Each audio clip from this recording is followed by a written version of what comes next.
There are two main laboratory preparation methods for titanium dioxide. Method 1. High-purity titanium tetrachloride.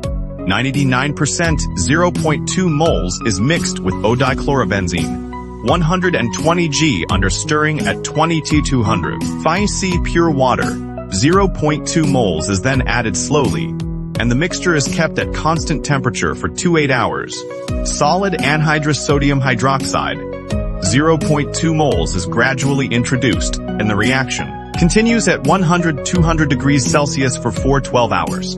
After cooling, the product is left to stand, filtered, washed, and dried, yielding titanium dioxide crystals with 99% purity and a 94% yield.